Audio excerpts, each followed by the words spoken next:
Two things I'd like to bring up quickly, if that's okay. One person in my chat said that borrowed power feels bad, as in you get given something and then you lose it and you don't like that. I would actually say that because blue zones are temporary, the Radiant Feat system, the borrowed power aspect here, is one of the most fun bits because it's so similar to Vampire Survivors or the mobile game Archero, which is about leveling up after every wave. I like the feat system within blue zones because it makes the gameplay a little bit different.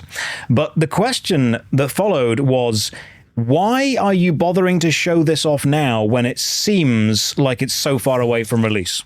Two great questions.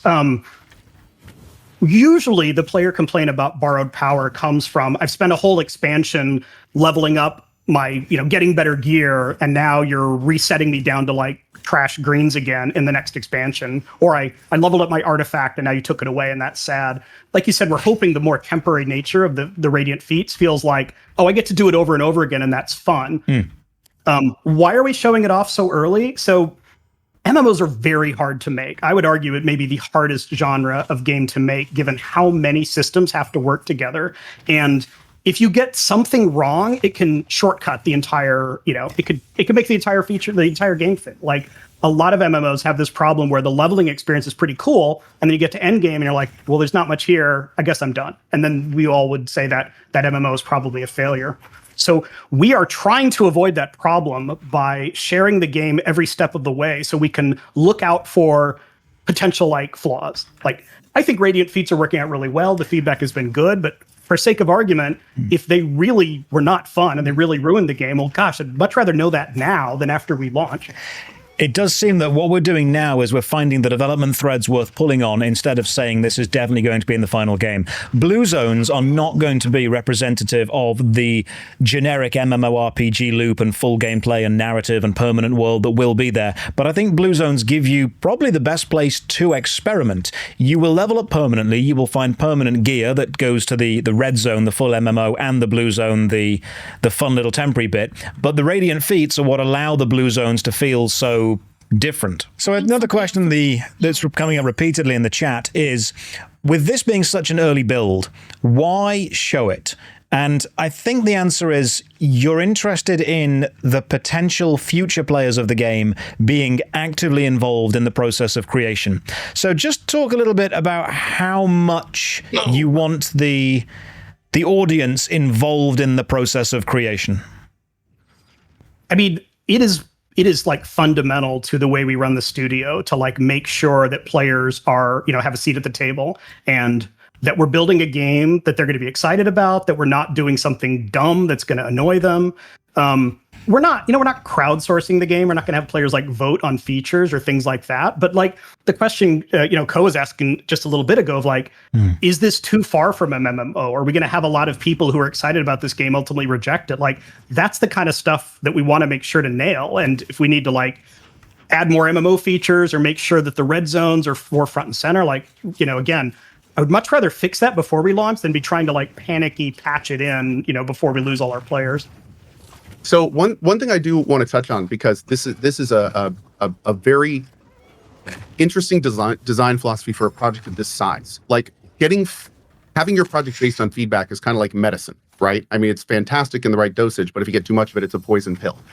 So take a game like The Culling, it over-engineered itself due to community feedback into basically failure. They were not able to properly go through the feedback and implement it in a way that made everyone happy, but they just kept trying until they ruined it.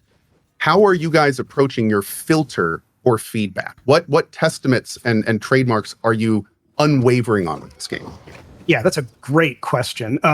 For starters, we have a very solid vision of the game that we want to make, and we have a very solid idea of who the audience is. So we're not trying to make a game for everyone. We've had some like more survival players saying like, well, I wish the building was a bigger part of the game, or we've had people say, well, I really just want to like have something like WoW Arenas and focus on that. And like, yeah, they may be disappointed. If you try to make a game for everyone, you end up making a game for no one. That's part of it. Exactly, is just be crystal clear on your audience and like what is core to the vision or not. Like, exploration is core to the vision. And if we got a lot of feedback that said, well, what I want to know is just give me the map of the whole thing and show me where everything is, then I could just go to the next part. Like, we wouldn't do that because that just kind of fundamentally violates the vision of the game. Oh, Awesome. It's hard though. I mean, this is something I've tried to do my whole career, is like listen to players, really understand their concerns and what it is they're trying to fix, so that we can make a better game. Because we want players to embrace the game. Or if people come and they're like, this game's okay, well, gosh, we've just spent a lot of time and money for nothing. That's exactly right. I'm glad you guys are thinking about that. We live in an age of too many of those games, unfortunately. People are asking in the chat a very simple question. Who is the target audience for this game, then? We really want to target Western, by which I mean players who love World of Warcraft, Final Fantasy XIV, Elder Scrolls Online, Guild Wars 2. Like, a lot of those games, are in some cases decades old. And there's a sense that it's time for a new big tentpole MMO. And when we ask players, like, if we made a new MMO, would you try it? The numbers it's like 80% of players say absolutely. So we think the hunger is there and the timing is right for this kind of game. But that is really the core audience we're targeting. If we get a lot of people who love Warcraft and hate our game, we've probably made a mistake. Now, that said, we're not trying to take on WoW. We're not trying to say, don't play WoW anymore, play our game instead. And in some cases, we're trying to make a game that lets you fit it in, even if you have like a main that you mostly focus on. So can you tell the audience anything about the narrative of the main game so far? Not necessarily the gameplay of the Blue Zones, but the narrative of the story of Project Ghost. Yeah, I would love to get into that. I'll probably say too much, but so clearly this sky full of these broken planets did not happen. It's not a natural occurrent phenomenon. Something strange happened that preserved the environments of these places, didn't just like disintegrate. At the same time, there were once gods in this world, like powerful deities, and they are all gone. And the players start out like not understanding why, like what happened, where did they go? There aren't like a lot of priests getting their spells from the gods. So the big mystery is kind of like, how did the earth break up and what happened to the gods? And part of the narrative will be like understanding that and like needing to understand it in order to like prevent really bad things happening towards the end of the story. I also want to take a little credit for, we are planning out a 10-year story. I only hope this game lasts for 10 years, but we wanted to make sure we knew where it was going.